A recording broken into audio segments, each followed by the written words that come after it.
그의 자녀들이나 또는 손주들, 쉽게 얘기하면 왕자들이 함께 식사하는 그 시간을 무척 무서워하곤 했다는 거예요. 근데 어느 날 아침 식사를 하는 중에 요크 왕자, 손자뻘인데 이 요크 왕자가 말을 더듬으면서 에드워드 7세에게 무엇인가를 말하려고 했어요. 그러자 에드워드 7세가 버럭 화를 내면서 식사 중에는 말하는 거 아니라 했잖아! 라고 얘기를 합니다. 그러자 이 요크 왕자는 그만 말문을 닫았습니다. 근데 식사가 끝나고 난 뒤에 에드워드 7세가 좀 미안한 마음이 들어서 이 요크 왕자를 따로 불러서 조용히 물었어요. 아까 무슨 말을 하려고 했던 거냐라고 물었습니다. 그러자 이 왕자가 하는 말이 이미 늦어버렸어요 라고 얘기를 합니다. 그래서 더욱더 궁금한 마음이 들어서 늦다니 도대체 무슨 일이 있었는데 하고 다시 물었습니다. 그러자 이 왕자가 하는 대답이 그때 할아버지 음식에 벌레가 들어갔어요 라고 얘기를 하더랍니다. 결국 그 벌레는 어디까지 들어갔겠어요? 에드워드 7세 입안으로 들어갔겠지요. 기회를 주었어야 했던 거지요. 기회는 지나가고 나면 나중에 많은 후회와 수고가 더해지는 경우들이 많이 있습니다. 저도 이 기회나 후회라는 얘기를 할 때면 오래전에 정말 하나님께서 주신 참 좋은 기회를 뒤로 미루게 되면서 우리 하나님께 참 죄송하고 또 땅을 치도록 후회하게 될 일을 만들고 말았던 적이 있습니다. 물론 제 의도는 아니었음에도 불구하고 그 기회를 미루고 늦추는 바람에 너무 큰 손해를 입게 되고 결국엔 그 파국이 계속해서 두고두고 괴로움이 되고 어려움이 되고 지금도 그 일을 생각하면 이제는 잊을 때도 됐음에도 불구하고 한숨이 나올 때가 많이 있습니다. 그래서 저는 기회를 놓치는 게 제일 가슴 답답한 일이 되곤 합니다. 지난주에도 말씀드린 것처럼 그래서 기도할 때 뜻을 여쭙고 때를 여쭙고 능을 여쭙게 되는 가장 큰 이유가 바로 거기에 있는 거예요. 기회를 놓쳐버린 그 다음이 얼마나 큰 어려움이 되는가를 절절하게 느꼈기 때문에 그렇습니다. 하나님이 주신 기회는 하나님의 때에 이룰 수 있어야 되는 거예요. 여러분 오늘 본문에도 보세요. 2절에 보면 신랑이 찾아와서 애절하게 문을 두드립니다. 그 앞에 1절로 볼 때 아마 잔치를 하면서 친구들과 어울리느라 좀 늦었던 모양입니다. 물론 이 신부 입장에서는 이 술람미 여인의 입장에서는 좀 늦은 게 아니었던 모양이에요. 그래서 문을 걸어 잠그고 열어주질 않는 거예요. 우리 가정들에도 그런 일들이 흔히 일어나곤 하지 않습니까? 그런데 이 술람미 여인은 마음이 깨어 그 신랑의 애절한 변명과 소리를 들었음에도 그저 누워 있었다는 겁니다. 그러나 뒤늦게 아니다 싶어서 거기 4절 하반절엔 뭐라고 표현했냐면 내 마음이 움직여서 그래서 일어나서 문을 열고 보니까 이미 신랑은 벌써 가고 없었더라는 거예요. 6절 이하를 보니까 그 신랑을 찾아서 막 돌아다닙니다. 심지어 성 안에 순찰하는 자들에게 맞아서 상하게 되기도 하고 그 이상 성벽 파수꾼에게는 겉옷을 벗겨지며 희롱을 당하고 그 내용으로 보면 자칫 겁탈의 위기까지 겪는 순간을 만나게 되더라는 거예요. 적당히 하고 문을 열었으면 좋았을 것을 불필요하게 게으름을 피웠거나 성질을 부리다가 결국 사랑하는 사람과의 행복한 시간을 놓치는 이 기회를 놓치는 어리석음에 이르게 되었다는 거예요. 사랑이 없는 건 아니었다는 거지요. 그 사랑을 표현하고 나누는 게 미숙해서 그만 많은 수고와 고생을 하고서도 신랑을 만나지 못해요. 8절 마지막에 보면 심지어 내가 병이 났다고 그렇게 말해달라라고까지 얘기를 합니다. 여러분, 신랑 예수를 향한 우리들의 신앙도 마찬가지일 때가 있습니다. 그것이 은혜의 기회이든 헌신의 기회이든 우리는 똑같은 어리석음을 범할 때가 많이 있다는 거예요. 1절의 말씀처럼 예수님께서 늘 우리를 그 풍성한 은혜의 잔치에 초청해 주시는데 우리의 게으름이 기회를 놓치게 한다는 거죠. 우리의 많은 이유와 핑계가 그 기회를 놓치게 한다는 거예요. 내년 1월에도 또 예담동산이 있는데 예담동산에도 마찬가지. 갔다 오고 나면 목사님 참 좋은 은혜의 기회를 주셔서 감사하다 하는데 그 기회를 잡는 데까지 가기까지는 많은 이유와 핑계들을 듣게 되어진다는 거예요. 3절의 말씀처럼 이런저런 핑계들이 그 기회의 징검다리를 헛디디게 만들어 버립니다. 뭔 이유들이 그렇게나 많은지 때때로 목사는 그 핑계의 희생물이 되느라 너무 지치고 의기소침해지기도 할 때가 있습니다. 내 안에 그 견고한 믿음과 의지들이 심각하게 흔들릴 정도의 어려움을 그 마음 가득 고스란히 감내할 때도 있다는 거예요. 내 안에서 감내하고 끝나다 보니까 아무 일도 없었는 줄로 그렇게 아는데 그렇지 않거든요. 문제는, 더 큰 문제는 어디에 있느냐? 함께 하시는 신랑 예수의 그 임마누엘 동역이 사라지는 순간이 오기도 한다는 거예요. 그것은 예수님께서 떠나신다라기보다는 이 본문의 어리석은 여인처럼 우리 스스로 예수님을 몰아내게 되는 어리석음을 범하게 된다는 거예요. 곧이어 후회하며 찾아 헤매기에는 울고불고 매달리기에는 너무나 늦어버릴 정도로 예수님의 손길을 외면하고 기회를 저버리고 만다는 거예요. 주님과 함께 다가오는 기회를 놓치지 말아야 합니다. 깊은 기도 속에 주님이 주신 기회를 외면해서는 안 된다라고 하는 거예요. 이 여인의 마음이 깨어 있었다라고 하는 건 뭐예요? 신랑을 기다린 거거든요. 예?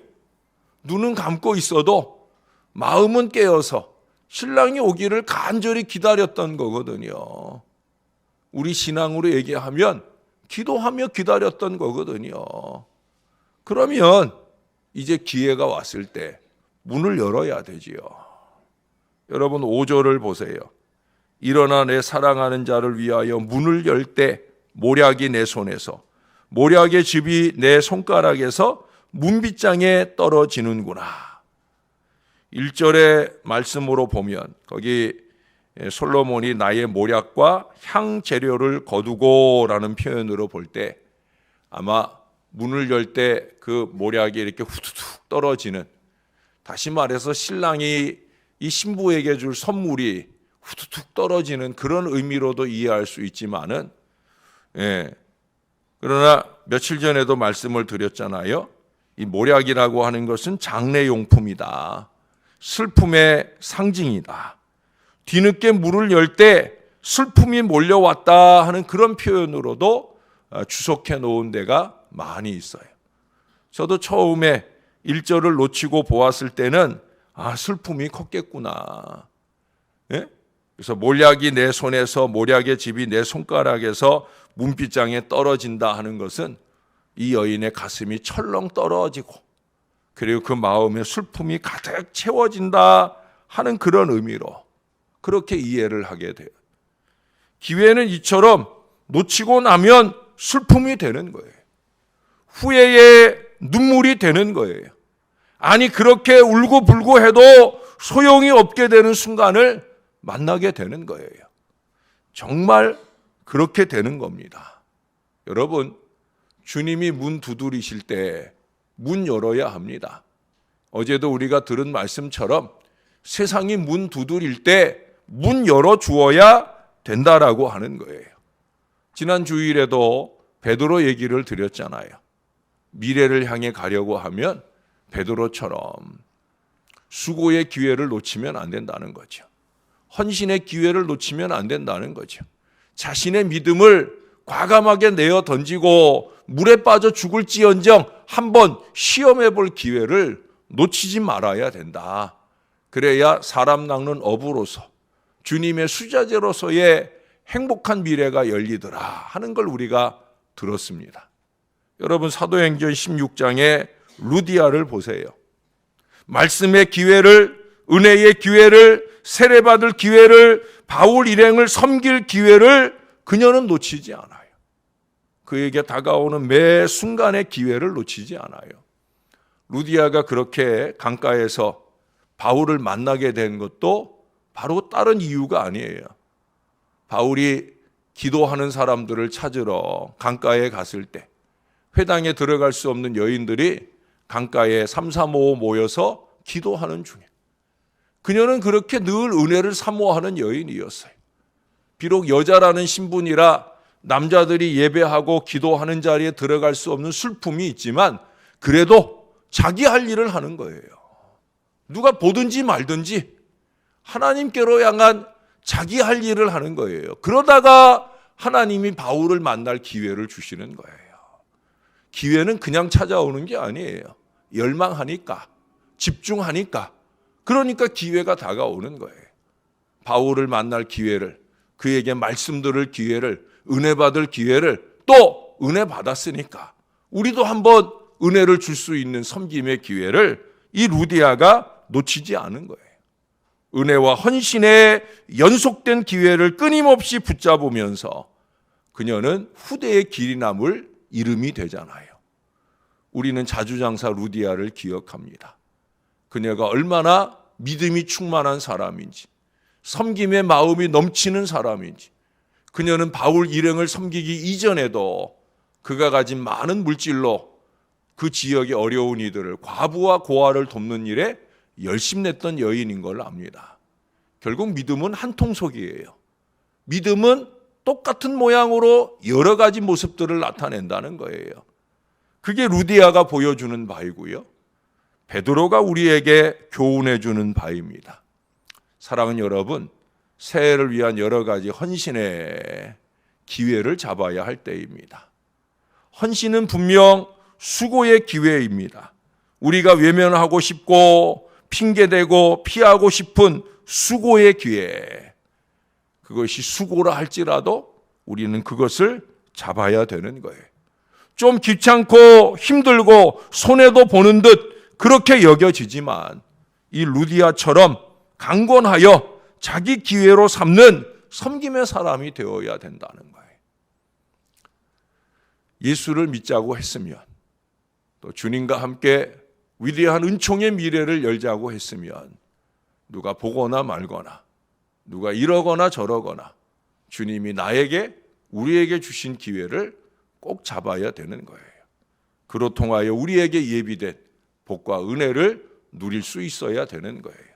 저와 여러분들은 그렇게 주님의 말씀을 붙들고 말씀에 의지하여 기회의 그물을 기꺼이 내릴 수 있는 주님의 귀한 백성들이 되시기를 우리의 구주 되시는 예수님의 이름으로 간절히 축원합니다.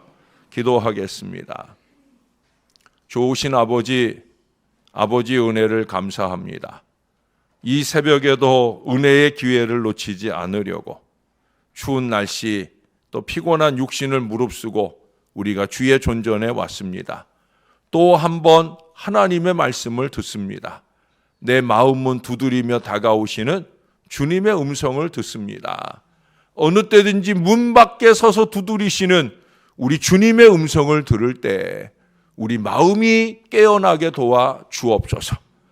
기회를 놓치지 말고 문을 활짝 열고 은혜를 받게 하여 주시옵소서. 은혜의 기회를 놓치지 아니하듯 섬김과 헌신의 기회를 놓치지 말게 도와 주시옵소서.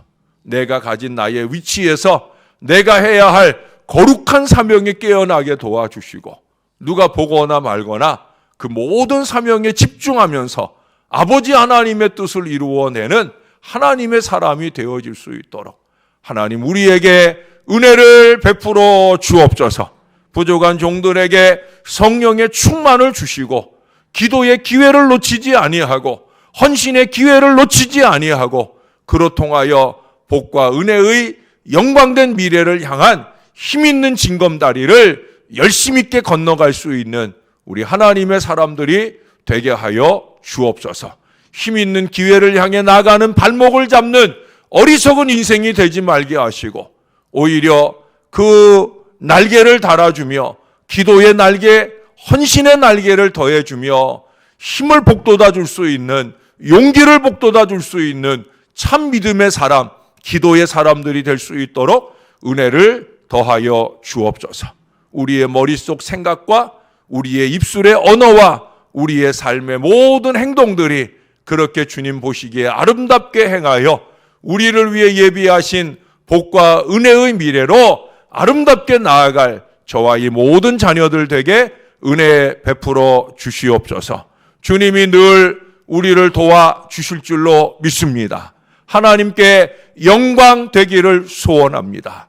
감사합니다. 예수님 이름으로 기도합니다. 아멘.